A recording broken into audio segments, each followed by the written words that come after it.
पानी ओखला में आते ही नहीं है सरकारी, तो फ्री कैसे है? आप मीटर तक नहीं लगता यहाँ तो बिना पैसे दिए। वो पैसा किसके पास जाता है हमें नहीं मालूम। जुमलेबाजी सही मानों में केजरीवाल से ज्यादा कोई नहीं करता। इलेक्शन को आप कंफर्टेबल जोन में जीत लेंगे। आपने तो बहुत ही आसानी से कहा कि जीत लेंगे। मैं इस वक्त 6 नंबर पर अबुल फजल इनकलेव 6 नंबर पर हूँ, जहाँ पर शिफाउर रहमान साहब का हेडक्वार्टर है, ऑफिस है चुनाव का।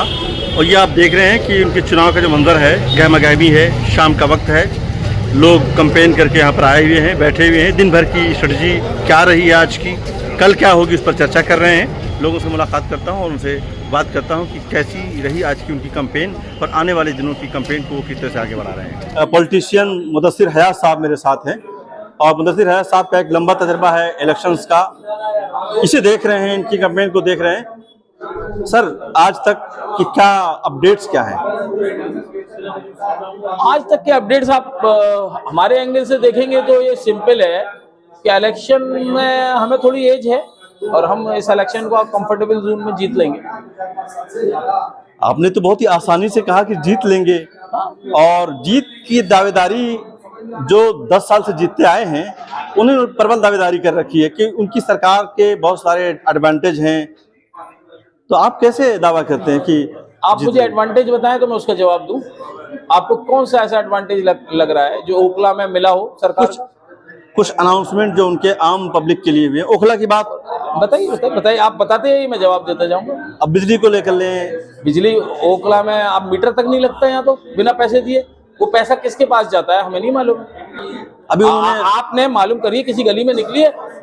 मैं गलियों में निकला हूँ, कोई बताता है 1 लाख दिया है, कोई कहता है 2 लाख दिए, कोई 3 लाख। ये क्या पैसे देने चाहिए? मीटर लगने की रिश्वत है ये? वो जायज है? जायज है तब तो फिर ठीक है, लोगों ने मान लिया है। पानी पर भी आएंगे, क्यों नहीं आएंगे? पानी के बारे में बताइए आप। पानी ओखला में आते ही नहीं है सरकारी, तो फ्री कैसे है? यहाँ तो खरीदते हैं लोग पानी। केजरीवाल ने राजदीप सरदेसाई के इंटरव्यू में 2020 में, अगर मैं घर घर पानी ना पहुंचा दूं तो 25 में मुझे वोट न देना। तो ओखला तो उसमें नहीं पहुंचा यहाँ पर पानी।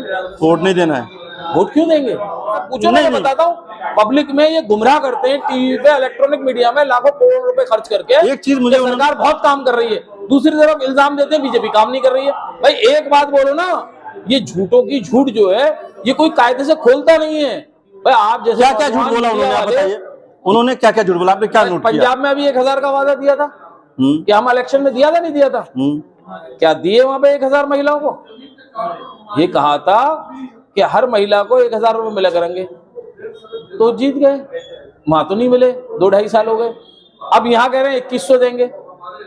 अभी जीत जाएंगे फिर बात भी नहीं करेंगे उस टॉपिक पे। जुमलेबाजी सही मानों में केजरीवाल से ज्यादा कोई नहीं करता। जुमलेबाजी सही मानों में केजरीवाल से ज्यादा कोई नहीं करता। सिर्फ झूठ ही झूठ है। अरे ये बताइए, कोरोना पूरी दुनिया में फैला था, खाली मरकज में फैला था? जी। तो केजरीवाल को तो मरकज के अलावा कहीं नजर ही नहीं आया।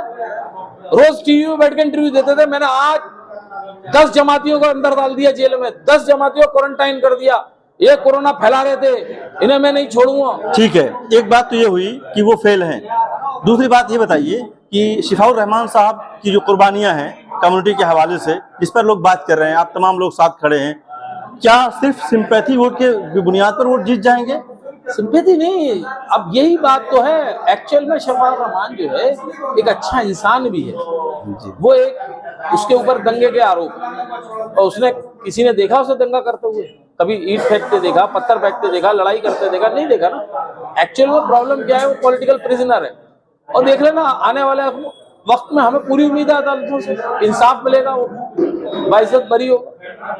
तो क्या माना जाए कि जो मैं सेकंड लाइन कहने जा रहा हूँ आपके सवाल का जवाब, बिल्कुल वो ये है कि जब वो आजमी मतलब old boy association of Jamia, जी, जब उसका सदर बना, जरा सही से डिटेल निकलवाइए उसने कितना काम किया, कितनी स्कॉलरशिप बांटी, किस तरह से मेहनत करके कौम के लिए काम किया। तो सैकड़ों काम है जो मैं गिनवा सकता हूँ। सोशल वर्कर भी तो है ना, बेसिकली उसे ऐसे नहीं चुना है। मिल्ली दर्द होना एक बात और मिल्लत के लिए काम करना दूसरी बात, दोनों काम करता है वो जी। ये ऐसे नहीं चुन लिया है। भाई ऐसा है, जेल में इस वक्त बहुत लोग बंद, हमें उनसे भी हमदर्दी है जो नाजायज बंद है। अब अगर किसी पे कोई प्रूफ है, किसी ने क्राइम करा है, वो अलग बात है, पर इसे हम जानते हैं कि जायज नहीं फंसा हुआ है। इसके ऊपर जो केसेस हैं वो ठीक नहीं है। जो इनकी कैंपेन चलाई जा रही है उसमें बुनियादी मुद्दे आप लोग क्या उठा रहे हैं? क्या अमातुल्लाह का नाकामी को उठाया जा रहा है? आम आदमी पार्टी की नाकामी आपका मुद्दा है, या शिफाउर रहमान साहब की जो कुर्बानियां हैं उसे आप याद दिला रहे हैं आवाम को? देखिए, इसमें जो है इतनी जल्दी शफाउर रहमान का इलेक्शन इतना ऊपर आने की वजह ही ये है कि आप यहाँ आ जाइए 2 बजे रात तक लोग आते जाते रहेंगे, तो ऐसे ही कोई पब्लिक नहीं जुड़ जाती। वो बचपन से यहाँ है, ओखला की आवाम उसे जानती है, किसी का भाई है, किसी का दोस्त है, किसी का चचा है, सब कुछ है, सब जानते हैं, कोई उसका चचा है, राइट। अब बात क्या है कि उसे जानते हैं कि उसका कैरेक्टर क्या है, वो कौम मिल्लत के लिए हमेशा खड़ा हुआ है, तो कौम मिल्लत उसके साथ खड़ी हुई है। क्या कभी हमारे आप होने वाले पूर्व विधायक जो हैं उनको पूछिए ना, कभी मिल्ली केस में अंदर गए? वो कहते हैं मैं भी बहुत बार जेल गया हूँ। जेल गए, ठीक है, कितनी बार गए? 38 केस है, काफी बार गए होंगे, मगर जेल जाना, गांधी जी जेल गए तो जेल जाना बराबर हो गया। वोटर से अपील कर रहे हैं 5 तारीख में जो आपके साथ खड़ा था उसके साथ खड़े होइए, पतंग के निशान पर बटन दबाइए और शफाउर रहमान को भारी मतों से जिताइए। मेरा वोट उस शफाउर रहमान के लिए।